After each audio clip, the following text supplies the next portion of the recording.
ثم يعيدكم فيها ويخرجكم إخراجا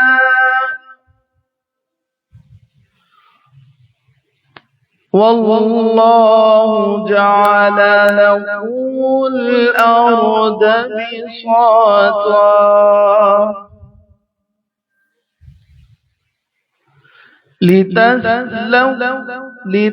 لتسلكوا منها سبلا فجاجا قال نوح رب إنهم عصوني واتبعوا من لم يزده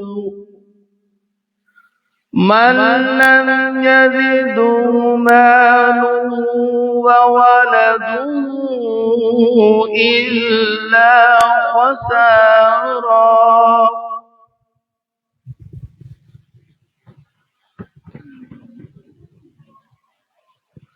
ومكروا مكرا كبارا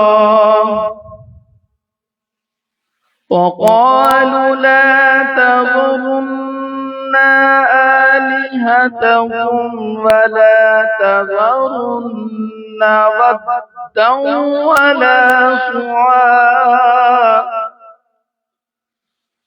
ولا سواعا ولا يغوث ويعوق ونسرا وقد أضلوا كثيرا ولا تزد الظالمين إلا ضلالا مما خطيئتهم أغرقوا فأدخلوا نارا فلم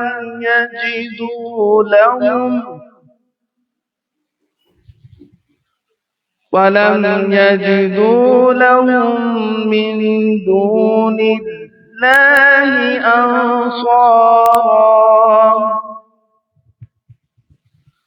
وقال نوح رب لا تذر على الأرض من الكافرين ديارا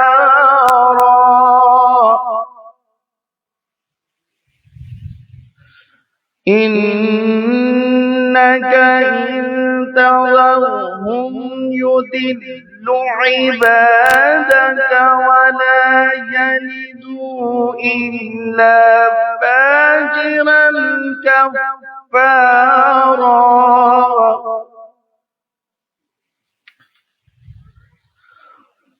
رب اغفر لي ولوالدي ولمن دخل بيتي مؤمنا وللمؤمنين والمؤمنات ولا تزد الظالمين إلا تبارا آمنت بالله صدق الله العظيم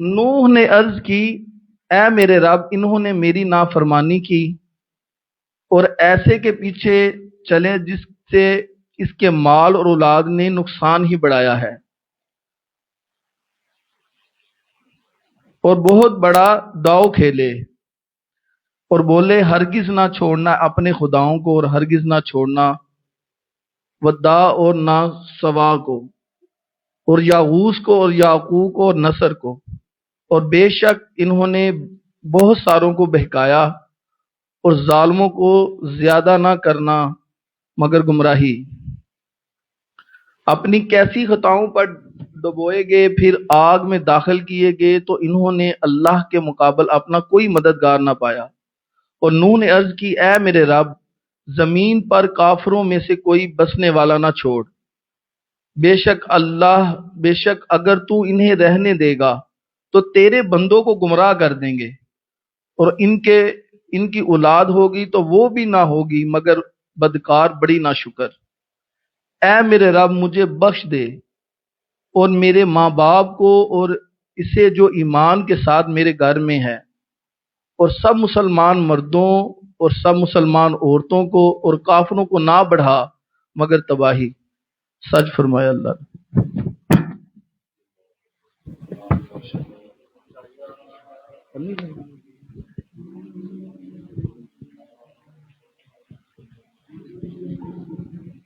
سلم علیک یا حبیب اللہ،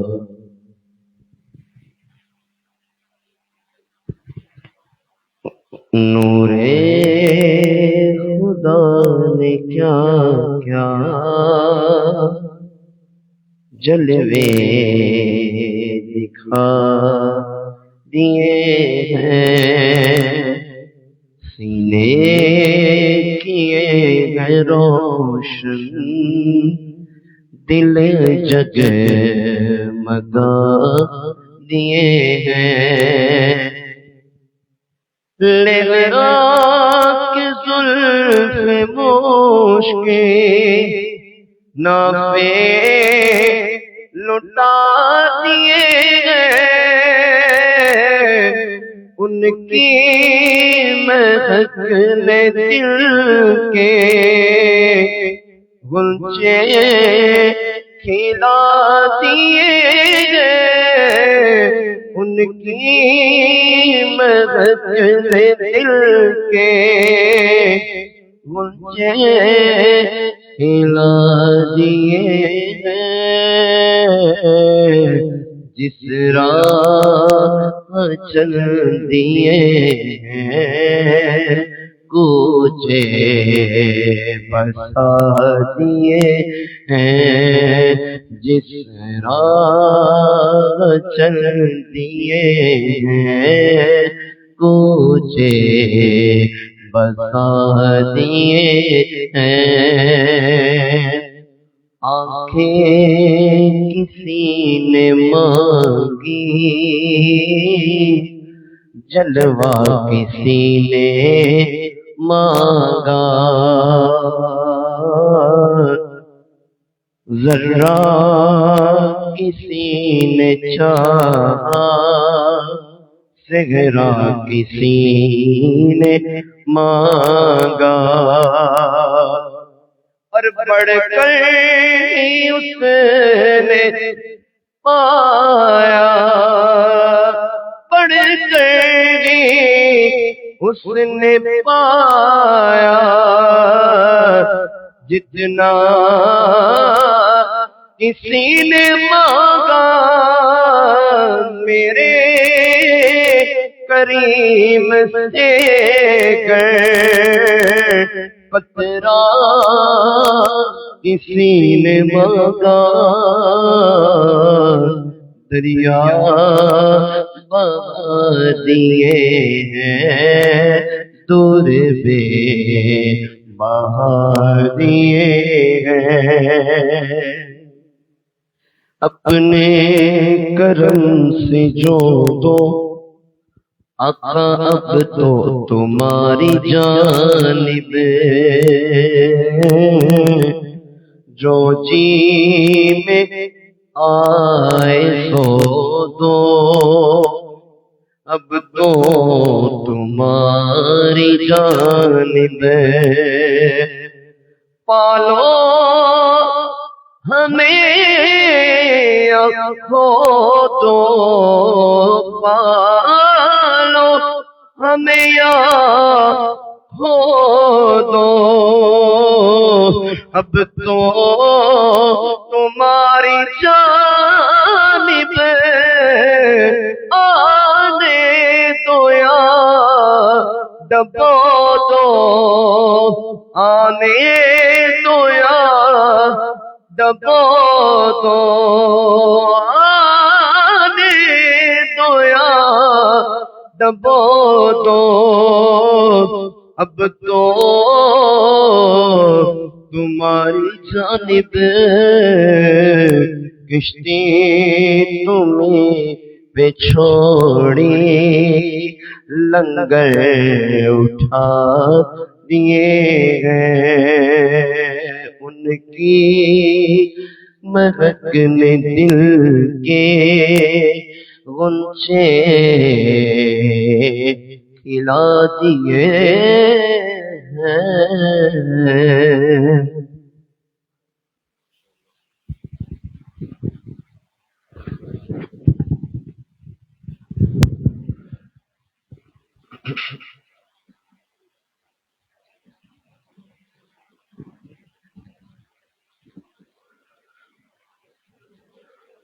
بسم اللہ الرحمن الرحیم، الحمد للہ رب العالمین، والعاقبۃ للمتقین، والصلاۃ والسلام علی سید الانبیاء والمرسلین۔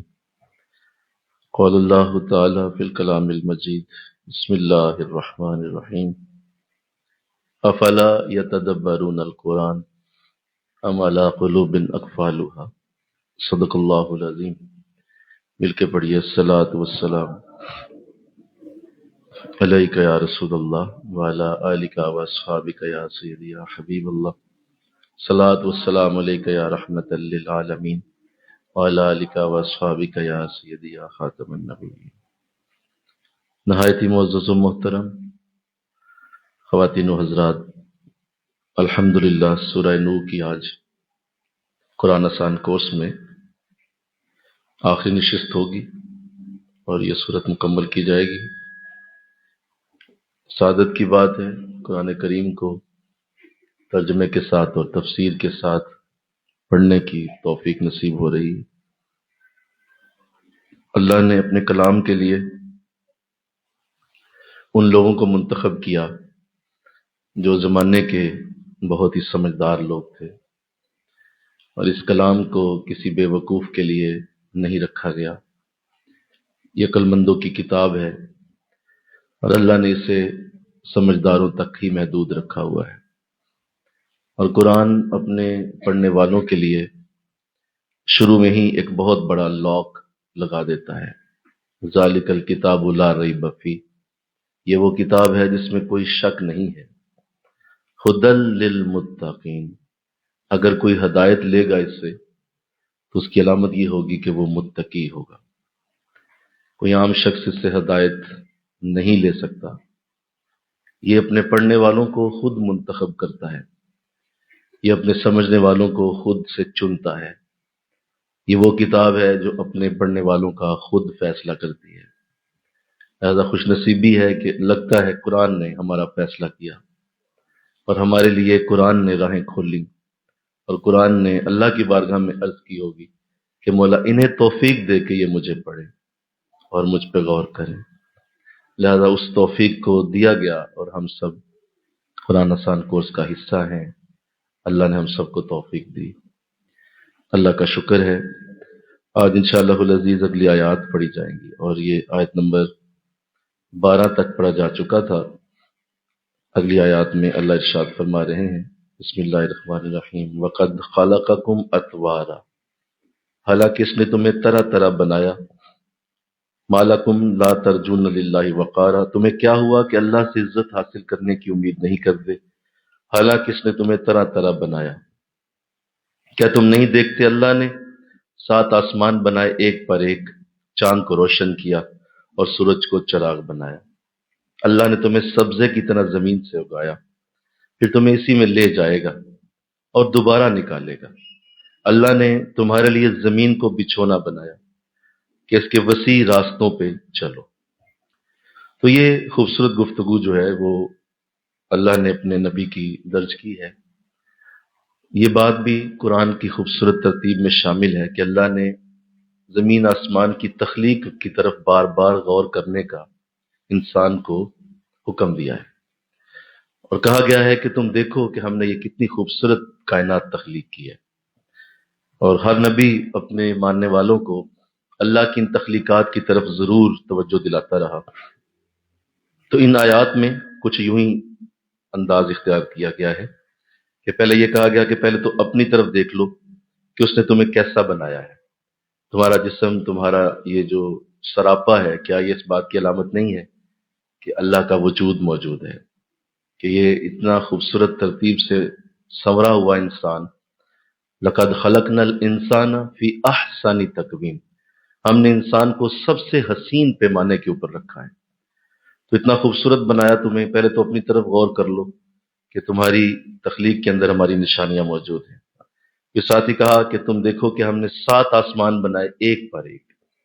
7 آسمانوں کا بھی ذکر کیا گیا کہ پہلا آسمان ہی تمہاری نظر میں اگر آتا ہے تو اس کا مطلب یہ نہیں ہے کہ ایک ہی آسمان ہے، اس کے اوپر 6 آسمان اور ہیں، تو ان کے آپس میں فاصلوں کا بھی اندازہ کر لو کہ وہ کتنے ہوں گے۔ تو کتنی بڑی کائنات تخلیق کی گئی۔ آگے کہا چاند کو روشن کیا اور سورج کو چراغ بنایا۔ چاند کو ہم نے رات کی ٹھنڈک کے لیے بنایا اور سورج کو دن کی روشنی کے لیے تخلیق کیا گیا۔ ہمارے جو اجناس ہیں وہ پکتے ہیں سورج کی وجہ سے، اور ان میں جو مٹھاس پیدا ہوتی ہے وہ چاند کی روشنی سے پیدا ہوتی ہے۔ چاند کی جو ٹھنڈی روشنی ہے وہ ان میں مٹھاس بھرتی ہے، اور سورج کی جو گرمی ہے وہ انہیں پکا دیتی ہے، تو لہذا اس کو چراغ کہا اور چاند کو روشنی کہا۔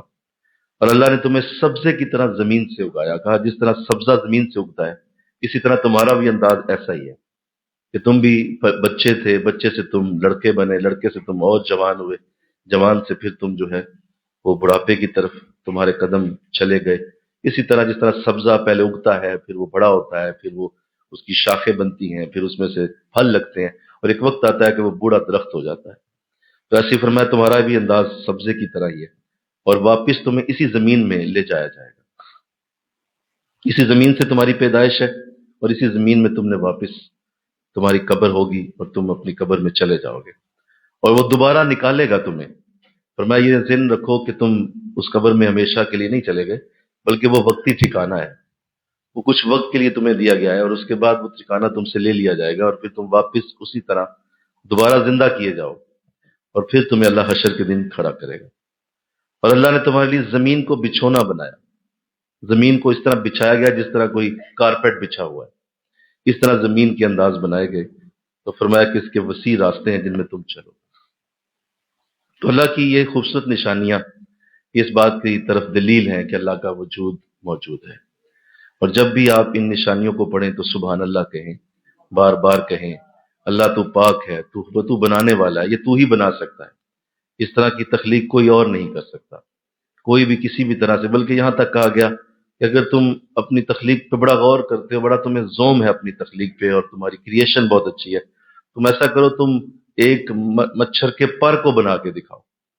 وہ جو مچھر کا پر ہے وہ بھی تمہارے لیے اگر بنانا ممکن ہے تو بنا کے دکھا دو، حالانکہ اس کا جو حجم ہے، یا اس کی جو اطراف ہیں وہ اتنے چھوٹے ہیں کہ اسے آپ بنانے کی کوشش بھی کریں گے تو بھی مچھر کے پر جتنا بھی انسان خود نہ بنا سکے، تو بتائیے اتنی بڑی کائنات کو جو سنبھالنے والا ہے وہ کتنا حسین ہوگا، اور اس کی کتنی بڑی اس کی ذات ہوگی۔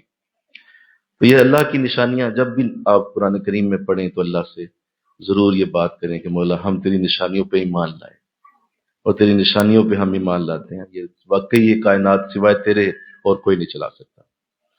پھر آگے ارشاد فرمایا اے میرے رب، انہوں نے میری نافرمانی کی ہے، اور ایسے کے پیچھے ہو لیے ہیں جس سے اس کے مال اور اولاد نے نقصان ہی بڑھایا ہے۔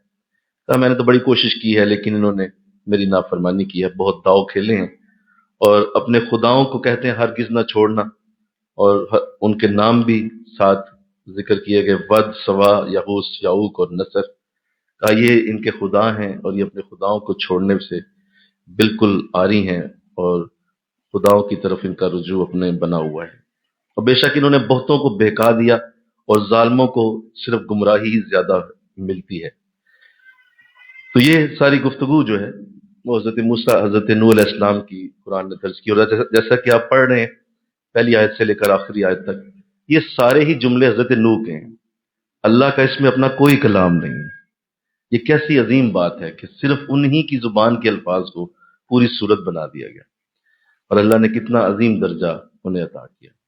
950 سال کی وہ جو خوبصورت آپ کی جو تبلیغی دور کی وہ جو خدمت ہے، اللہ نے اس کا کیسا صلہ دیا کہ قرآن کریم کے سینے پہ ان آیات کو لکھ دیا گیا۔ حضرت نوح علیہ السلام، جب آپ نے یہ عمل مکمل کیا اور آپ کی تبلیغی مساعی اپنی انجام کو پہنچی، تو وہ آخری دن بڑے سخت تھے جب آپ نے پھر بد دعا کی ہے اور یہ کہا ہے کہ مولا تو ان سب کو ختم کر دے، اور یہ اب ان میں سے کوئی بھی ایسا نہیں ہوگا جو ایمان لائے۔ اللہ کی بارگاہ سے بھی یہ حکم آ گیا کہ اے نوح، آپ نے اپنی محنت پوری کر لی ہے، لہذا اب ان میں سے کوئی بھی ایمان لانے والا نہیں رہا، اور یہ سب اپنے آپ کو اب مجھ سے دور کر چکے ہیں، لہذا تسلی رکھیں، اب کوئی بھی تیری بات کو نہیں سنے گا۔ جب یہ کہا گیا تو حضرت نوح علیہ السلام نے پھر بد دعا فرما دی، اور آپ نے فرمایا مولا بس اب ان کے کسی بچے کو بھی تو نے نہیں چھوڑنا، کسی کو بھی نہیں چھوڑنا۔ تو پھر ایک کشتی بنانے کا حکم ملا، حضرت نوح علیہ السلام کشتی بنانے لگے، اور جب یہ کشتی بنا رہے تھے تو یہ جب قریب سے گزرتے تو مذاق اڑاتے اور کہتے عجیب آدمی ہو، پہلے بھی تمہارا معاملہ خراب ہے، ہم تمہیں ذہنی طور پہ لاغر سمجھتے ہیں، اب تم نے عجیب عمل شروع کر دیا، نہ یہاں کوئی دریا، نہ یہاں پہ کوئی ندی، نہ کوئی سمندر، یہ کشتی چلے گی کہاں، کہاں پہ اس کو لے کے جاؤ گے؟ لیکن حضرت موسیٰ نے دیکھ کے، حضرت نوح صرف دیکھ کے مسکرا پڑتے اور آپ وہ کشتی بناتے رہتے، یہاں تک کہ جب وہ حکم آ گیا اور قرآن لکھتا ہے کہ تنور میں سے پانی نکلا، حالانکہ تندور کے اندر آگ ہوتی ہے، لیکن وہ تندور جو ہے جس میں سے روٹیاں لگتی تھی اس میں سے پانی جو ہے باہر آ گیا۔ اللہ نے حکم دیا زمین کو اور آسمان کو بھی حکم دیا گیا، 6 ماہ تک شدید بارش ہوئی، اور وہ 6 مہینے پھر آپ کی کشتی میں وہی لوگ تھے جو 80 کے قریب تھے، اور انہوں نے آپ کے ساتھ ایمان کی دولت کو قبول کیا، اور یوں حضرت نوح لے کے انہیں نکلے۔ یہاں پہ ایک واقعہ مفسرین لکھتے ہیں کہ آپ کی امت میں ایک بوڑھی عورت تھی، وہ بوڑھی خاتون جو ہے جب اسے پتہ چلا کہ اعلان ہو گیا ہے اور ابھی تھوڑی دیر میں کشتی روانہ ہو جائے گی، تو وہ ملی آ کے اور اس نے کہا کہ حضرت میں بوڑھی ہوں، میں اپنے گھر میں ہی ہوں، آپ بس اتنا کیجئے گا کہ جب آپ جانے لگیں تو مجھے کسی کے ذریعے پیغام دے دیں تاکہ میں بھی کشتی میں آ کے سوار ہو جاؤں، تو میں گھر ہی ہوں، آپ کا انتظار کروں گی۔ آپ نے کہا ٹھیک ہے۔ خیر طوفان آیا، طوفان آ کے کشتی روانہ ہو گئی۔ جب آپ راستے میں تھے تو آپ کو یاد آیا کہ وہ بوڑھی عورت نے مجھے کہا تھا کہ آ کے لے جائیے گا۔ آپ کو بڑا افسوس ہوا کہ میں یاد نہ رہا، بھول گئے، ذہن سے نکل گئی بات، اور تکلیف ہوئی کہ وہ بیچاری غرق ہو گئی۔ لیکن خیر کچھ عرصہ گزرا، جب 6 ماہ کے بعد پانی تھم گیا، بارش بھی تھمی اور زمین نے اپنا پانی چوس لیا، آسمان بھی رک گیا بارش سے، تو آپ کو خیال آیا کہ میں واپس جاؤں اور دیکھوں تو صحیح اس علاقے کا کیا حال ہے۔ تو آپ واپس گئے اپنے علاقے میں جہاں پہ آپ رہتے تھے، دیکھا کہ ہر طرف تباہی مچی ہے، کوئی ذی شعور ذی روح موجود نہیں ہے، درخت بھی، جانور بھی، ہر شے اللہ نے ختم کر دی۔ تو دیکھا کہ ایک گھر ہے اور اس کا تھوڑا سا دیوار اس کی گری ہوئی ہے لیکن کچھ دیوار سلامت ہے۔ اب حیران ہوئے کہ یہ اتنا بڑا طوفان تھا، اس ایک دیوار کو کیا یہ کیسے بچی رہ گئی؟ خیر آپ قریب گئے تو ایک دروازہ بھی نظر آ گیا، دروازہ کھولا تو سامنے وہی بوڑھی عورت سجدے میں سر رکھے ہوئے سجدے میں۔ اب بڑا حیران ہوئے، آپ نے کہا تو کیسے بچ گئی؟ وہ بھی اٹھ گئی اور اس نے کہا کہ حضرت کیا طوفان آ گیا؟ مجھے اجازت ہے، چلے پھر ہم آپ کے ساتھ۔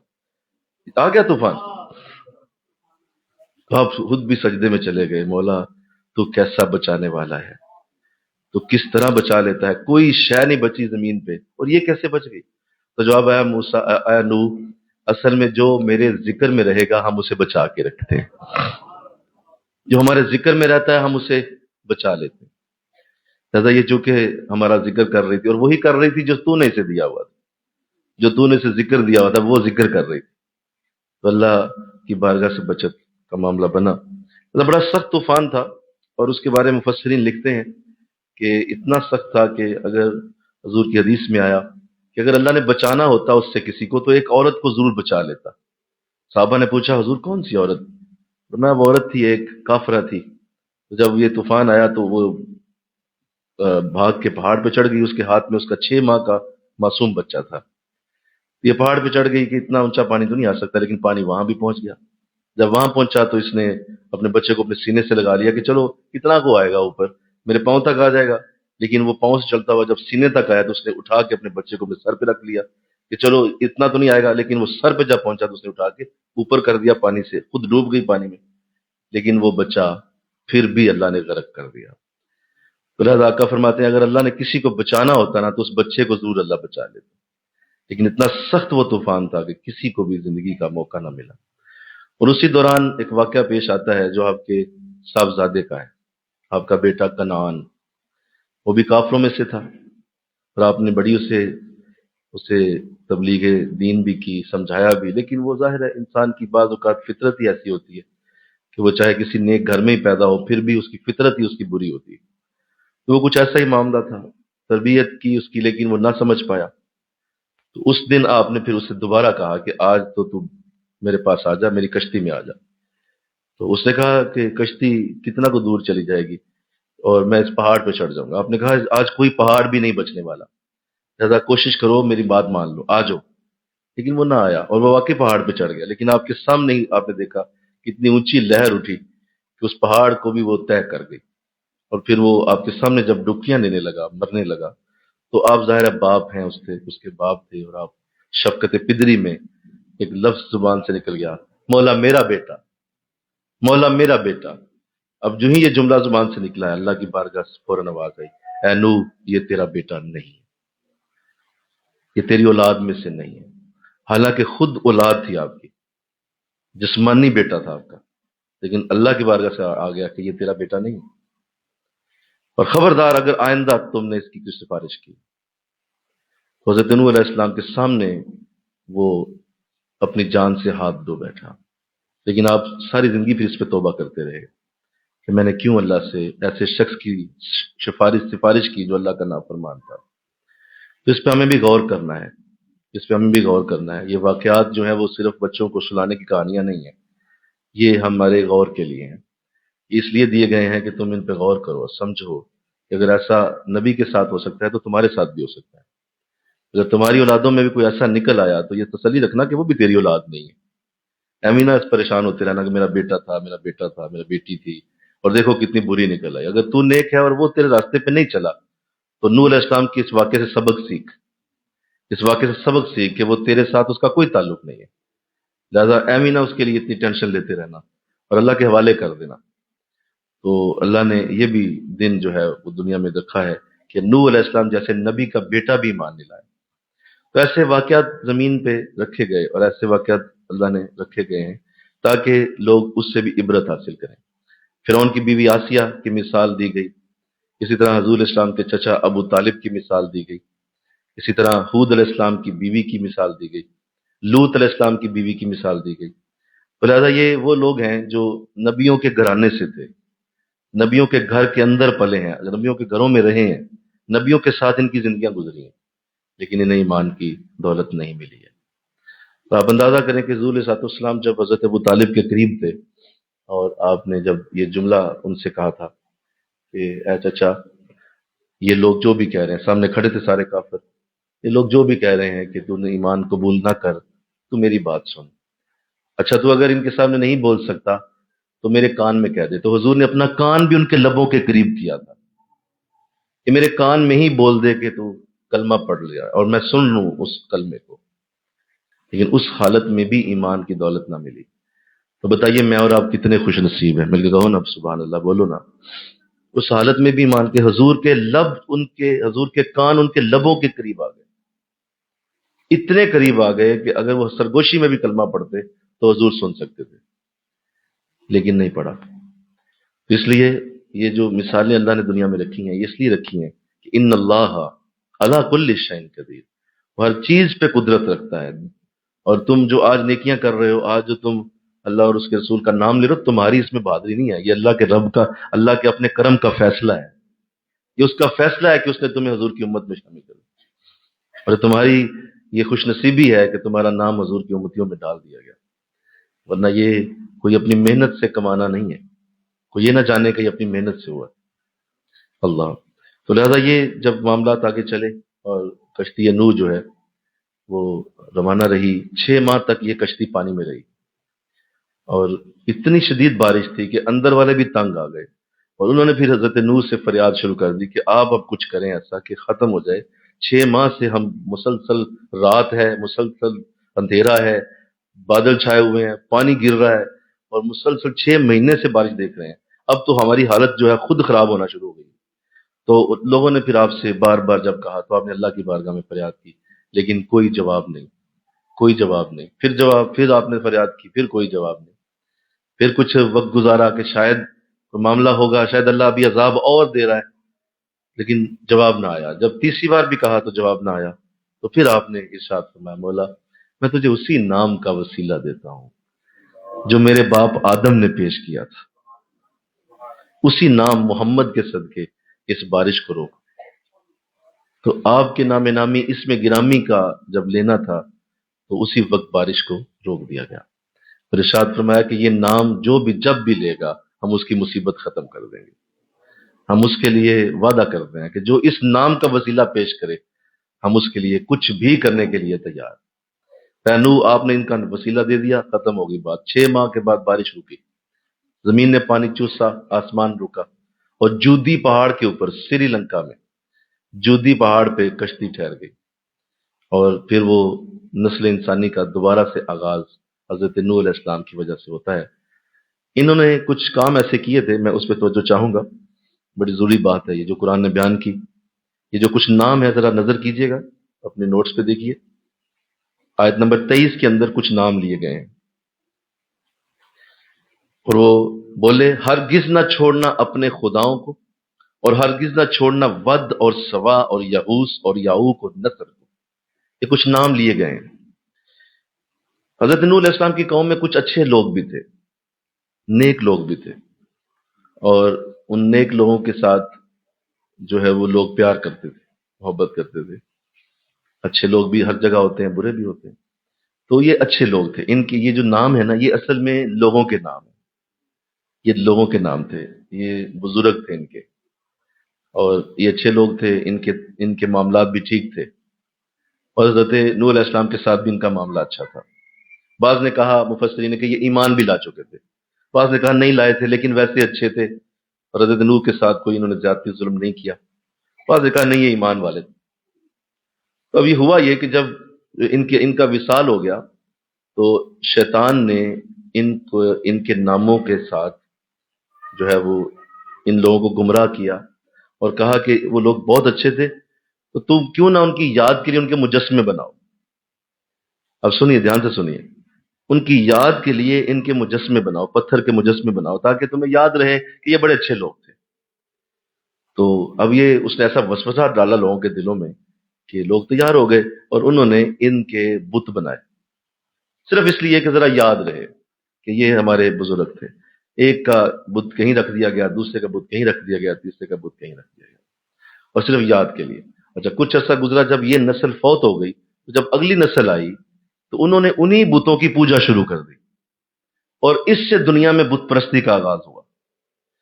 یہ وہ بت پرستی کا آغاز تھا جو حضرت نوح کے دور میں ہوا، اور انہوں نے اس کی پوجا شروع کر دی. پوجا پاٹ ہو گئی، اور سجدے ہونے لگے، اور اس پہ چڑھاوے چڑھنے لگے، اور یوں یہ ان کے خدا بن گئے، استغفر اللہ.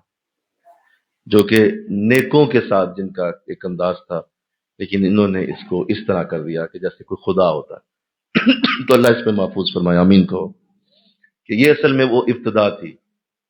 اور یہی یاد رکھیے کہ یہی جو نام تھے، ان میں سے کچھ نام عربوں میں بھی آئے، اور عربوں کے اندر جو بت تھے ان میں سے بھی کچھ بتوں کے نام انہی ناموں پہ تھے، اور وہ اپنے بتوں کو انہی ناموں سے پکارتے تھے جو یہ نام حضرت نوح کے دور میں تھے. اور وہ بھی اپنے بتوں کو اسی طرح سے جو ہے وہ اسی دور کی وہ جو ترتیب تھی وہ چلتی رہی، اور بت پرستی دنیا میں پھر عام ہو گئی، اور اسی بت پرستی کو روکنے کے لیے پھر حضرت نوح علیہ السلام کا وجود اللہ نے مبعوث فرمایا کہ اب آپ جائیے اور جا کے ان کو اللہ کی طرف بلائیے۔ لہٰذا یہ میں نے عرض کر دیا کہ یہ نام جو رکھ لیے گئے ہیں یہ اصل میں اس لیے تھے۔ اس کے بعد پھر اللہ نے بڑی واضح بات کر دی آگے، ارشاد فرمایا کہ اپنی خطاؤں پر ڈبوئے گئے۔ کیا لکھا بولو؟ اپنی خطاؤں پر ڈبوئے گئے، پھر آگ میں داخل کیے گئے تو اللہ نے ان کے مقابل کوئی مددگار نہیں پایا۔ کہا یہ آگ میں داخل ہو چکے، ختم، یہ سارے کے سارے پرماننٹ جہنمی بن چکے ہیں، اور ان کا آگ میں جانا یقینی ہو چکا ہے۔ اور جب یہ معاملہ جو ہے وہ اب آپ کو نظر آ گیا کہ اب یہ سارے معاملات آگے چلے گئے اور اللہ نے طوفان کو بھی تھما دیا، تو پھر حضرت نوح علیہ السلام کی دعا، آپ نے دعا مانگی اور اپنے لیے بھی توبہ کی، کیونکہ آپ نے اپنے بیٹے کے لیے سفارش کر دی تھی، اپنے لیے بھی توبہ کی اور پھر تمام ایمان والوں کے لیے بھی دعا مانگی۔ عرض کیا میرے رب زمین پر کافروں میں سے کوئی بچنے والا نہ چھوڑ۔ ایک تو یہ بد دعا کی کہ کوئی کافر نہ بچے، بے شک اگر تو انہیں رہنے دے گا تو تیرے بعد لوگوں کو یہ گمراہ کر دیں گے، اور ان کی اولاد ہوگی تو وہ بھی بدکار ہوگی اور ناشکر ہوگی، لہذا کسی صورت بھی تو انہیں نہ چھوڑ۔ اور ساتھ اپنے لیے دعا مانگی، اے رب مجھے بخش دے۔ بولے کہو سبحان اللہ، میرے ماں باپ کو بخش دے، اور اسے جو ایمان کے ساتھ میرے گھر میں ہے اسے بھی معاف کر دے، اور سب مسلمان مردوں اور سب مسلمان عورتوں کو معاف فرما دے۔ تو حضرت نوح علیہ السلام نے جو عمل کیا کہ آپ ظاہر ہے 950 سال کا عرصہ تھا، اور پھر بڑی لمبی صبر کی راتیں اور دن آپ نے سہے ہیں، لیکن آخر میں آپ کا بھی صبر کا پیمانہ لبریز ہو گیا ہے۔ اور ایک دفعہ یہ دیکھنے کو ملا ہے کہ اتنا 950 سال والا وہ جو سینہ ہے وہ بھی ایک وقت آیا ہے کہ صبر سے اس کا بھی پیمانہ لبریز ہو گیا ہے، اور اس نے بھی بد دعا کر دی ہے۔ تو قربان جائیں سینہ مصطفیٰ پر صلی اللہ علیہ وسلم۔ میرے اور آپ کے رسول کا سینہ کتنا بڑا ہے، ان کے تو کتنی کو امت تھی، 80 تو لوگ تھے جو ایمان لائے، اور جو باقی ہوں گے کتنے ہوں گے؟ 10,000 ہوں گے، 20,000 ہوں گے، 40,000 ہوں گے۔ میرے نبی کی کروڑوں کی امت ہے، اربوں کی امت ہے، اور قیامت تک ہوگی۔ اور کس قدر کون سا ایسا گناہ ہے جو حضور کی امت نہیں کر رہی، کون سی ایسا جرم ہے کون سا جو نہیں کر رہی، کون سی ایسی جو ہے وہ ایسی نافرمانی ہے جس میں حضور کی امت نہیں ہے۔ ہر نافرمانی، ہر گناہ اس امت میں پایا جاتا ہے، اس کے باوجود میرے رسول نے کبھی بد دعا نہیں فرمائی ہے، اور آپ نے کبھی بد دعا نہیں فرمائی، کسی بھی حالت میں نہیں کی ہے۔ اور وہ وقت جب احد کا دن، حضرت عائشہ صدیقہ رضی اللہ تعالیٰ عنہ نے ایک دن حضور سے پوچھا تھا کہ حضور بتائیے آپ پہ سخت ترین دن کون سا آیا ہے؟ فرمایا 2 دن میری زندگی میں بڑے سخت ہیں، اور اتنے سخت ہیں کہ مجھے وہ نہیں بھولتے۔ فرمایا ایک احد کا دن، احد کا دن بہت سخت تھا کہ جب کافر میرے ارد گرد میرے گھیرا ڈالے ہوئے تھے، اور میرے سامنے میرے جو ہے وہ میری پیشانی پہ جو ہے پتھر لگتا ہے اور میں گرا، اس وقت صحابہ جو ہے وہ میرے گرد کٹھے ہو گئے، اور انہیں لگا کہ شاید وصال ہو گیا، لیکن میں ٹھیک تھا۔ جب انہوں نے مجھے کہا کہ رسول اب تو ان کے لیے بد دعا کریں آپ، کہ جنہوں نے آپ کو بھی زمین پہ لیا، دیکھو آپ کا چہرہ خون و خون ہو چکا ہے، تو اب تو بد دعا کیجئے۔ تو اس وقت بھی میں نے کہا تھا کہ نہیں، مجھے بد دعا کے لیے نہیں بھیجا گیا، مجھے بد دعا کے لیے نہیں بھیجا گیا، میں تو رحم کرنے آیا ہوں۔ اس وقت بھی حضور نے ان کے لیے ہدایت کی ہی دعا مانگی تھی۔ اور فرمایا دوسرا وہ دن جو طائف کا دن تھا، طائف کے دن میں بھی مجھ پہ بڑی شدت ہوئی، اور کس طرح سے وہ بدبخت پیچھے لگ گئے، اور 3 میل تک حضور کو دوڑایا گیا، اور پیچھے جو ہے وہ آپ پہ پتھر پھینکے گئے، اور جب قریب آئے وہ لوگ تو حضور نیچے ہیں زمین پہ، انہوں نے اٹھا کے پھر مارا، پھر گر گئے، پھر اٹھا کے پھر مارا۔ تو اس طرح آپ فرماتے ہیں میری وہ حالت ہو گئی کہ اس وقت میں نے اللہ سے عرض کی، مولا کیا آج تو مجھے ان کے حوالے کر دے گا؟ کیا میں ان کے حوالے ہو گیا؟ کیا مجھے یہ ختم کر دیں گے آج؟ تو 2 دن اتنے سخت تھے، اور جبریل آئے اور انہوں نے کہا کہ اللہ کا فرمان آ گیا کہ اے نبی آپ صرف اشارہ کیجئے، یہ پہاڑ ہم اٹھا کے پورے طائف کے اوپر رکھ دیتے ہیں، کوئی بھی جان آج باقی نہیں رہے گی۔ ہم ابھی ان کو ختم کرنے کے تیار ہیں، لیکن اشارہ انہوں نے کہا ہے اللہ نے کہ نبی کرے گا تو کرنا، ورنہ میں حاضر، اور میرے ایک پر کی نوک کی مار ہے، یہ پورا پہاڑ اٹھاؤں گا اور طائف کے اوپر پھینک دوں گا۔ تو اس وقت بھی میرا رسول کیا فرماتا ہے کہ نہیں جبریل، تم نے ان کو کچھ نہیں کہنا، مجھے ان کی اولادوں سے امید ہے کہ یہ ایمان لائیں گے۔ اور ایسا ہی ہوا، طائف سے محمد بن قاسم اٹھا، اور بر صغیر میں جو آج اسلام کی آپ رونق دیکھتے ہیں اس محمد بن قاسم کی وجہ سے ہے۔ وہ طائف کے ایک گھر سے پیدا ہوا، تو لہذا حضور نے تو کبھی بد دعا نہیں کی۔ مجھے کہو نا سبحان اللہ، یہ میرے رسول کا حوصلہ ہے، یہ حضور کی اپنی برکتیں ہیں کہ آپ نے کبھی بھی کسی بھی حالت میں بد دعا نہیں کی ہے۔ اور حضور علیہ الصلوۃ والسلام کی یہ عظیم برکت کہ آپ نبیوں میں سب سے بڑے صبر والے ہیں، اور ہر حالت میں اپنی امت کے لیے دعا ہی فرمائی ہے، کسی حالت میں بھی ان کے لیے کسی بھی وقت بھی ایسا معاملہ نہیں بنایا، یہاں تک کہ وہ غار سجدہ یاد کریں کہ صرف جو ہے سورہ ہود جب نازل ہوئی تو آقا اسلام نے ارشاد فرمایا اس صورت نے مجھے بوڑھا کر دیا۔ میں نے یہ فرمان حضرت صاحب سے سنا تھا۔ اصل مسئلہ یہ نا کہ ہمیں تو کوئی بتاتا تو ہے نہیں، تو حضرت صاحب سے جب میں نے یہ جملہ سنا کہ سورہ ہود نے مجھے بوڑھا کر دیا، تو میرے اندر یہ ایک طوفان تھا جب میں نے یہ لفظ سنے۔ میں کہ یہ کیسے ہو سکتا ہے کہ ایسا کیا ہے اس صورت میں کہ اللہ کا رسول جو اتنے بڑے صبر والا ہے وہ کہہ رہا ہے مجھے اس صورت نے بوڑھا کر دیا۔ تو جب پڑھا تو وہ صورت بڑی ہی سخت مضمون والی، اس میں اللہ نے اپنے عذاب کے ذکر کیے، اور بڑے اس میں ایسے انداز میں بات کی گئی ہے کہ ہم اپنے نافرمانوں کو، جو ہمارا نافرمان ہوگا، تیرا نافرمان ہوگا، پیشانی کے بالوں سے پکڑ کر گھسیٹیں گے، ہم نہیں چھوڑیں گے کسی بھی ایسے شخص کو جو ہمارا نافرمان ہے۔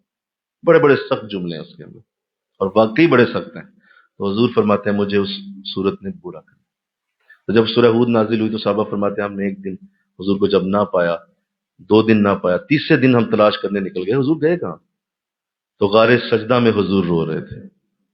اپنی امت کے لیے کتنا تڑپے ہیں آپ، اپنی امت کے لیے کتنی آپ نے آہوزاری فرمائی ہے کہ غار سجدہ میں جس طرح پھر آپ روئے ہیں کہ مولا میری امت کو معاف کر دے، میری امت کو بخش دے، میری امت کے لیے مولا ایسے انداز نہ بنا، ٹھیک ہے تیرے نافرمان ہوں گے مولا، پیچھے ہوں گے، کتنی امتیں اور بھی تو ہیں، تو انہیں عذاب دے دینا، میری امت کو معاف کر دے، میری امت کو بخش دے، تو انہیں عذاب دے جس طرح مرضی دے، میری امت، ربی امتی ربی امتی ربی امتی۔ تو وہ غار سجدہ کی ذرا رات یاد کریں، جب حضرت فاطمہ الزہرا رضی اللہ تعالیٰ عنہ جب گئی ہیں تو انہوں نے جا کے یہ کہا کہ لگتا ہے کہ اگر ابھی تھوڑی دیر بھی میرا والد اس طرح سجدے میں رہا تو شاید جان ہی نکل جائے گی، جتنا آپ رو رہے تھے، امت کی درد میں رو رہے تھے، اور جتنا آپ تکلیف سے رو رہے تھے، اس قدر سختی تھی کہ حضرت فاطمہ رضی اللہ تعالیٰ عنہ جب یہ فرما دیا کہ مولا اگر ابھی تو نے میرے نبی کی امت کے لیے خوشخبری نہ بھیجی تو میں فاطمہ اپنے سر سے دوپٹہ اتار رہی ہوں، اور میں پھر دوپٹہ اتار کے دعا کروں۔ تو آواز آ گئی کہ نہیں اے فاطمہ، یوں نہیں، تیرے دوپٹے کی قیمت اس کائنات سے کہیں زیادہ ہے، لہذا ایسا نہ کیجیے۔ ہم اعلان کرتے ہیں جبریل جاؤ بتاؤ جا کے نبی کو کہ ہم نے تیری ساری امت کو معاف کر دیا، کوئی ایک بھی ایسا نہیں ہوگا جسے ہم دوزخ میں رکھیں گے، سب کو معاف کر دیں گے۔ ہاں ہمارا کچھ انداز ہوگا، کچھ معاملات ہوں گے، لیکن وعدہ تم سے ہو گیا تمہاری کوئی بھی امت کا شخص جہنم میں نہیں ہوگا۔ تو دیکھیے جس نے غار سجدہ میں جا کے اپنی امت کو بچا لی، اس نبی کے امتی ہیں ہم۔ کبھی سوچو تو صحیح کہ تم کس نبی کے ساتھ تعلق رکھتے ہو، اور تمہارا اس نبی کے ساتھ رشتہ کتنا مضبوط ہے، اسے تمہاری کتنی فکر ہے۔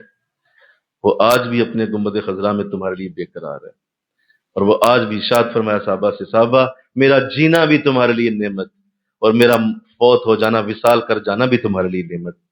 فرمایا حضور یہ کیسے ہو سکتا ہے؟ جینا تو نعمت ہے ہی ہے، نظر آتا ہے کہ آپ سامنے ہیں، آپ ہمارے قریب ہیں، تو آپ موجود ہیں، تو یہ نعمت ہے ہمارے لیے، لیکن وصال کیسے نعمت ہوگا؟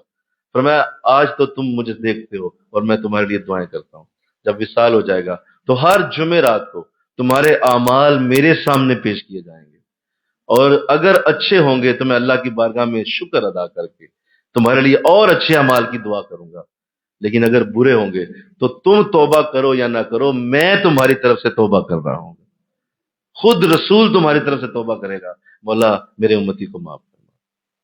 تو بتاؤ جو ہر جمعرات اپنی ڈیوٹی کو پورا کرے، ہر جمعرات اپنی ڈیوٹی کو پورا کرے، اس کے لیے جو ہے وہ چند لمحات کے لیے بیٹھنا اور چند لمحات کے لیے اس کی تعریف کے الفاظ بول دینا لوگوں کو وہ بھی بوجھ لگتا ہے. لوگ اس پہ بھی جو ہے بہانے تراشتے ہیں، لوگ اس پہ بھی حوالے ڈھونڈتے ہیں. ہمیں لکھا ہوا دکھاؤ، ہمیں پڑھا ہوا دکھاؤ، ہمیں یہ دکھاؤ کہاں ہے، ہمیں یہ دکھاؤ کدھر. او بھائی، تمہیں پتا ہے کہ کس رسول کی تعریف ہونے لگی؟ کس رسول کا یہاں پہ جو ہے وہ ذکر خیر ہونے لگا ہے؟ تمہیں اندازہ ہے؟ اس کے لیے بھی حوالے ڈھونڈتے پھرتے ہیں. استغفر اللہ بولو نا ذرا. اس کے لیے بھی حوالے ڈھونڈتے ہیں کہ دیکھیں پتہ نہیں کون. اچھا یہ دیکھیں بدعت کا لفظ بول دیا. استغفر اللہ. رسول کی تعریف کو بدعت کہہ دیا. نعتیں کیوں پڑھتے ہو زیادہ؟ نعت خانی چھوڑ دو. نہ تو گناہ پڑھا کرو، اللہ کی تعریف کیا کرو. ایسے عجیب قسم کے دماغ پیدا ہو کہ اس رسول کو کہ نور علیہ السلام جیسا بندہ بھی اگر آتا ہے تو بھی ایک وقت میں آتا ہے کہتا ہے کوئی کافر نہ چھوڑ. میرے نبی نے کبھی کافروں کے لیے بھی بد دعا نہیں کی، کبھی کافروں کے لیے بھی نہیں کی. تو بتائیے اس حد تک جو رسول کا پیار کرتا ہو، جو رسول محبت کرتا ہو، اور اس پوری صورت کے بعد جو اس کا لب لباب ہے وہ یہی ہے. مجھے جو لگتا ہے، جو میں مفسرین کی مختلف چیزوں سے دیکھا، تو یہ ساری صورت جو پیش کی گئی آپ نے بھی ابھی پڑھی ہے، جنہوں نے پہلی آیت سے آخری آیت تک پڑھا ہے، ذرا غور تو کریں یہ کیوں سنایا گیا سارا کچھ، آخر اس کے پیچھے کیا معاملہ ہے. اور باقاعدہ حضور کو یہ پوری صورت دی گئی ہے، اور سارے کلمات بھی نوح علیہ السلام کے ہیں. اللہ نے اپنی بات بھی نہیں کی ہے کہ چلو میری بات ہوتی تو نبی کو حکم ہو جاتا. سارا کچھ انہی کا سنا دیا. میری نظر میں یہ اس لیے دی گئی کہ نبی تیری امت اس سے بھی کہیں آگے گناہ گار ہوگی، لیکن تو کبھی ان کے لیے بد دعا نہ کر دے. تو کبھی ان کے لیے ایسا جملہ نہ بول دینا کہ تیرا اور نوح کا آپس میں کوئی ایسا معاملہ میچ کر جائے. دیکھ اس نے کہا تھا اور ہم نے کر بھی دیا. اس نے کہا ہم نے کر دیا. اس نے کہا ختم کر دے، ہم نے کر دیا. جو اس نے تنگ آ کے بولا ہم نے اس سے پہلے انتظام کر دیا. سارا کچھ ہو گیا. لیکن اے نبی تیری امت ایسا نہ کرے، تیری امت ایسا نہ کرے، تیری امت میں ایسے انداز نہ ہو، اور تو کبھی بھی اپنی امت کے لیے بد دعا نہ کرے. اور حضور میرا خیال ہے سمجھ گئے ہوں گے، مل کے ہو نا سبحان اللہ. حضور جان گئے ہوں گے کہ مجھے پیغام کیا دیا جا رہا ہے، مجھے پیغام کیا دیا جا رہا ہے کہ اتنا سخت معاملہ ہے، اس کے باوجود جو ہے بد دعا بھی کی گئی، اور پھر وہ درمیان میں سارے معاملات بھی پیش کیے گئے. اسی لیے کیے گئے کہ کل کو حضور کی امت کہاں کہاں تک پھیلنے والی تھی، اور قیامت تک کے لیے لوگ آنے والے تھے، اور کتنے کتنے بڑے جرم حضور کی امت میں ہونے والے تھے. اگر حضور بد دعا ہی کر دیتے تو بتاؤ یہاں رہتا کون؟ یا تو نوح کی بد دعا پہ پوری زمین غرق ہو گئی، بتاؤ حضور کی بد دعا پہ کیا ہو جاتا؟ استغفر اللہ بولو نا. سوچو تو صحیح ذرا. اگر نوح کی بد دعا ہوتی ہے تو اللہ ایک پودا نہیں چھوڑتا، ایک جانور نہیں چھوڑتا، ایک وہ بچہ نہیں چھوڑتا جو ماں نے ہاتھوں پہ اٹھا لیا کہ چلو بندہ اسی کو. اللہ کہتا ہے چلو فرشتوں کو اس بچے کو ہی اٹھا لو، بیچارے کا کیا قصور ہے، 6 ماہ کا بچہ ہے. اللہ اسے نہیں چھوڑتا. تو بتائیے اگر محمد بد دعا کر دیتے کیا رہتا یہاں، کیا بچ جاتا؟ اور سنو ایک اور بات، تمہارا دل ایمان سے بھر جائے گا. یہی چیز آگے اللہ والوں کو بھی دی گئی. مل کے کہو سبحان اللہ. نیکوں کو بھی یہی سکھایا گیا، کسی صورت بھی کسی کے لیے بد دعا نہ کرنا، ایسا لفظ نہ بولنا کسی کے لیے. اپنے اوپر پابندی لگاؤ. وہ معاملہ ٹھیک ہے ہو گیا، پچھلے دوروں میں ہو گئے، تم نبی کی امت ہی ہو، اور نبی کی امت میں بھی ولی کے درجے کے اوپر ہو. تمہارا کیا کام ہے لوگوں کے لیے بد دعا کرو؟ تمہارا کیا کام ہے لوگوں کی زیادتیوں کے اوپر ان کے لیے اللہ کی بارگاہ میں یہ کہو مولا اڑا دے، برباد کر دے؟ نہیں، تمہارا کام نہیں، اس طرح کا انداز نہیں ہے. ہاں یہ ہے کہ ہم تجھ سے محبت کرتے ہیں، ہم خود جانتے ہیں کون تیرا دشمن ہے، ہم برباد کریں گے اسے، خود کر دیں گے. لیکن آپ کا کیا کام ہے کہ آپ لوگوں کے لیے بد دعائیں کرتے پھریں؟ اس لیے منع کیا گیا، اور اس کو سختی سے کہا گیا کہ کبھی بھی ایسا جملہ نہ بولو. ماں باپ سے بھی کہا گیا کہ اگر تمہارے ذہن میں ایسا آ رہا ہے تو سوچ لو کہ اگر تم نے بول دیا اور وہ قبولیت کا وقت ہوا، تیری اولاد اجڑ جائے گی، کیونکہ تم نے اولاد کے لیے ایسا جملہ بولا اور وہ قبولیت کا ٹائم تھا، آپ نے بد دعا دے دی، قبول ہو گئی. اب ساری زندگی روتے پھرو، کیوں؟ وہ قبول ہو چکی ہے، اور اس کی تم دیکھو گے تمہارے سامنے وہ تمہاری اولاد کا معاملہ وہی بن جائے گا جو تم نے اس کے لیے بولا. باپ کو منع کیا گیا، ماں کو منع کیا گیا، کسی کو بد دعا نہ دو. تو اللہ ہمیں ایسا بنایا. آمین کہو نا ذرا، آمین کہو. اور یہ ہر وقت اس زبان پہ ایسے الفاظ رکھنا اور اس طرح کا انداز بنانا کہ بد دعائیں دیتے رہو لوگوں کو، یہ طریقہ ہمارے نبی کا نہیں ہے، نہ حضور کی امت کا ہے. ہمیشہ حضور کی امت میں ایک چیز یاد رکھیے کہ جب حضور نے یہ باتیں صحابہ کو بتائی ہیں، اور صحابہ کرام کو ظاہر علم ہوا حضرت نوح کا اتنا بڑا معاملہ ہے تو یقیناً آپ بھی ڈرے ہوں گے، صحابہ کرام کے اندر بھی یہ خوف آیا ہوگا کہ کہیں کوئی ایسا وقت ہمارے اوپر بھی نہ آ جائے کہ حضور کبھی ایسے الفاظ نہ بول دیں، ایسا بلکہ حضور سے جب کہا بھی گیا کہ بد دعا کریں تو صحابہ کرام نے دیکھا کہ حضور نے اس وقت بھی نہیں کی، یعنی کہا گیا کہ اب تو وقت آ گیا بد دعا کا، نہیں کی۔ تو صحابہ کرام کے دل میں ڈر تو تھا ہی تھا، اور جب حضور کا وصال ہونے لگا اور آخری دن آ گئے اور وہ وقت گزرتا چلا گیا، اب صحابہ کرام کو پھر بھی تھا کہ شاید حضور آخری عمر میں کہیں کوئی معاملہ ایسا نہ بن جائے۔ پھر بھی فتح مکہ کے دن بھی یہ بات لکھی گئی کہ اس دن بھی کچھ معاملات ایسے بنے کہ وہ ایسے معاملات تھے کہ حضور کی زبان سے شاید بد دعا نکل جاتی، لیکن حضور نے وہاں بھی نہیں دی ہے، بلکہ کہو نا سبحان اللہ، فتح مکہ بھی آپ کی ہو گئی اور سارے معاملات سیدھے ہوتے چلے گئے، اور اللہ نے آپ کی زبان اقدس کو اس طرح کے الفاظ سے محفوظ رکھا۔ تو اللہ توفیق عطا فرمائے۔ حضرت نوح علیہ السلام کا یہ سارا قصہ میرے اور آپ کے لیے بہت ساری خوبصورت یادیں لے کے آیا، بہت ساری خوبصورت تربیت کی باتیں لے کے آیا، بہت ساری خوبصورت اس کے اندر ہماری اصلاح کی باتیں ہوئی ہیں، اور اللہ نے یہ قرآن کا نور ہمارے دلوں میں جو ڈالا ہے اب یہ اس طرح ظاہر ہو۔ ایک تو ہمیں اللہ تبلیغ کی توفیق عطا فرمائے، آمین کہو۔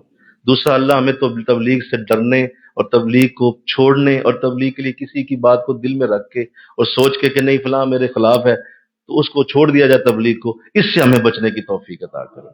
اگر تبلیغ کرنی ہی ہے تو پھر رج وج کے کرنی ہے، اور کسی کا پھر آپ نے خیال نہیں کرنا ہوتا، پھر آپ نے اللہ کے لیے کرنی ہوتی ہے۔ اور میں بار بار عرض کروں، اللہ کے لیے ہی بولنا، اللہ کے لیے ہی کلام کرنا، تاکہ حضرت نوح کا یہ پہلا معاملہ ہمارے سامنے آئے۔ دوسرا یہ کہ آپ نے جو عظیم یادگار ہے آپ کی، وہ یہ ہے کہ آپ نے ان 80 لوگوں کو جو ہے وہ اس کے لیے بھی آپ کا ذہن ایسا نہیں بنا کہ آپ نے ناشکری کے الفاظ بولے، مولا اتنے تھوڑے، یہ کیا بات ہوئی، اتنے تھوڑے، ایسا لفظ نہیں بولا آپ۔ تو اللہ کے رسول نے، نبی نے ہمیں ایک تعلیم یہ بھی دی کہ جو اللہ کی بارگاہ سے ملے اس کے اوپر اللہ سے شکر ادا کرو۔ مولا ٹھیک ہے، جتنے لوگ بھی مجھ سے ہدایت لے رہے ہیں مجھے کوئی مسئلہ نہیں، 2 ہیں، 4 ہیں، 6 ہیں، 10 ہیں، یہ 1000 کیوں نہیں ہو جاتے، یہ 20,000 کیوں نہیں ہو جاتے، یہ لاکھ کیوں نہیں ہو جاتے، یہ تمہارا کام نہیں ہے بھائی۔ بعض رسول نبی ایسے بھی ہوں گے حشر کے دن، سنو، کہ جب وہ آئیں گے تو ان کے ساتھ کوئی بھی امتی نہیں ہوگا، یعنی ان کا کسی نے کلمہ نہیں پڑھا۔ اللہ انہیں بلائے گا، جب سارے نبی سارے طلب ہوں گے کہ نہیں ہوں گے، بولو نا ذرا، سارے نبی آئیں گے نا، تو جب آئیں گے تو ان کے ساتھ کوئی بھی امتی نہیں ہوگا۔ بعض ایسے رسول ہوں گے کہ ان کے ساتھ 2 ہوں گے، بعض کے ساتھ 4 ہوں گے، بعض کے ساتھ 10 لوگ ہوں گے، اور وہ اسی شان کے ساتھ آ رہے ہوں گے جس طرح سارے نبی آتے ہیں۔ اللہ کا وہ رسول تو ہے نا، وہ نبی تو ہے نا، اس کو کوئی کمی تو نہیں ہے نا، تو مانے یا نہ مانے۔ اسی طرح کا دو جہاں جان عالم صلی اللہ علیہ وسلم کا کوئی کلمہ پڑھے یا نہ پڑھے، وہ اللہ کے محبوب ہیں اور رہیں گے، ہمیشہ رہیں گے۔ وہ اللہ کے محبوب پہلے ہی تھے، آج بھی ہیں، ہمیشہ رہیں گے، کوئی کلمہ پڑھے نہ پڑھے۔ تو ایسے ہی ہمیں بھی یہی تعلیم دی گئی، جتنے بھی تمہارے ساتھ ہدایت کے لیے لگ گئے غنیمت جانو، اور اللہ کی بارگاہ میں عرض کرو، مولا تیرا شکر ہے، تیرا کرم ہے، بس یہ ہے کہ مولا مجھے اکیلا نہ چھوڑ دینا، مجھے اکیلا نہ چھوڑ دے۔ اس کے لیے قرآن میں دعا بھی دی کہ مولا مجھے اکیلا نہ چھوڑنا، میرے ساتھ کچھ لوگ لگ جائیں جو تیرے دین کے لیے، جو تیرے دین کو پھیلانے کے لیے میرا سہارا بن جائے۔ تو دعا کا حکم بھی دیا گیا۔ تیسری بات جو بہت بڑی ہے وہ یہ ہے کہ آپ نے جو اولاد کا معاملہ بنایا اور کنعان کے ساتھ جو معاملہ بنا، وہ بھی ایک بہت بڑی تربیت کی بات ہے، اور اس کو بھی اصلاح کے لیے رکھا گیا کہ اگر تمہارے اپنے گھر سے کوئی تمہارے خلاف ہوتا ہے اور وہ بھی تمہاری تعلیم نہیں لیتا تو کوئی بے وقوف یہ نہ سمجھے کہ تعلیم جھوٹی تھی، استغفر اللہ، تعلیم جھوٹی تھی، تعلیم جھوٹی نہیں تھی۔ گھر والا کو نہیں مانتا تو اس کا مطلب یہ نہیں ہے کہ تعلیم جھوٹی ہے، تعلیم سچی ہے، تعلیم درست ہے، علم اور اللہ کا دیا ہوا دین درست ہے۔ ہاں یہ ہے کہ اس نے نہیں مانا اور اللہ نے اس کو نہیں توفیق دی۔ تو یہ بھی زندگی میں اگر موقع آئیں تو یہ نہ سوچ بیٹھنا کہ میرے تو اپنے گھر والے میرے ساتھ نہیں ہیں تو شاید میں صفر ہو گیا ہوں، ایسا نہیں ہے۔ اگر تم سچے دین کی بات کرتے ہو، کوئی بھی نہ تمہارے ساتھ چلے، تمہارا رب تو تمہارے ساتھ ہے نا۔ اگر تم سچے دین کی بات کر رہے ہو، کوئی بھی چلنا چلے۔ تو یہ بھی بہت بڑی ایک ہمارے لیے اصلاح کی اس میں بات رکھی گئی ہے، جو ہماری زندگیوں میں جس کا بڑا رول ہوتا ہے کہ ہم اپنے گھر والوں کو دیکھ رہے ہوتے ہیں کہ دیکھو وہ تو ساتھ نہیں چل رہا، کوئی مجھے آنے نہیں دیتا، کوئی بیٹھنے نہیں دیتا، چلیں باپ خلاف ہے، ماں خلاف ہے، دیکھو جی جاتے ہیں تو پیچھے سے باتیں شروع ہو جاتی ہیں، تم کہاں جا رہے ہو، کدھر جا رہے ہو۔ تو یہ ساری باتیں اس واقعے کے ساتھ جوڑ کے اللہ نے ختم کر دی کہ کوئی بھی ہو اگر وہ اللہ کے راستے سے تمہارے خلاف جا رہا ہے وہ تمہاری نسل سے ہے ہی نہیں، چھوڑ دو اسے۔ تو بہت بڑی تعلیم اور تلقین ہے۔ اور پھر آخر میں جب آپ نے یہ جملے بولے، دعا مانگی اپنے لیے، اپنے گھر والوں کے لیے، یہ بھی تعلیم دی گئی کہ ہمیشہ سب کے لیے دعا کرو۔ اور دیکھیے آپ نے آخری امتی کے لیے بھی دعا مانگی، مولا بخش دے سب مسلمان مردوں اور سب مسلمان عورتوں۔ کیسا سینہ وسیع ہے آپ کا، آخری شخص کے لیے بھی دعا مانگ کے گئے ہیں، سب مسلمان عورتوں اور مردوں کو بخش دے۔ تو سینہ وسیع کیا جائے، اپنے ظرف کو وسیع کیا جائے، انشاءاللہ بولیے نظر، اپنے ظرف کو وسیع کر، اپنے ظرف کو بڑا کر لیں۔ اور سب مسلمان مرد عورتوں کی بات کی آپ نے، وہ اللہ سب کو معاف فرما دے۔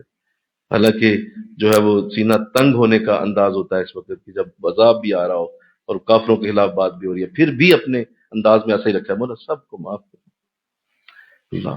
تو اللہ ایسا ہی ہمیں بنا دے، آمین کہو۔ سورہ نور مکمل ہوئی، انشاءاللہ کل سے اللہ کی رحمت سے سورہ جمعہ شروع ہوگی۔ اللہ مجھے آپ کو توفیق عطا فرمائے، وما علینا الا البلاغ۔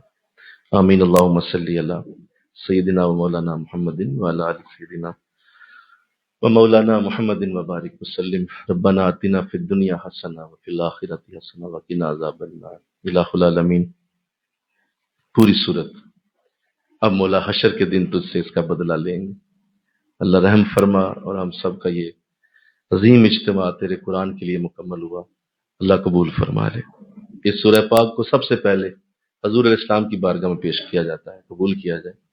آپ کے روضہ پاک پہ پیش کرنے کے بعد تمام جملہ آپ کی امت کے جتنے بھی اولیاء ہیں سب کو پیش کیا جاتا ہے، قبول فرمایا جائے۔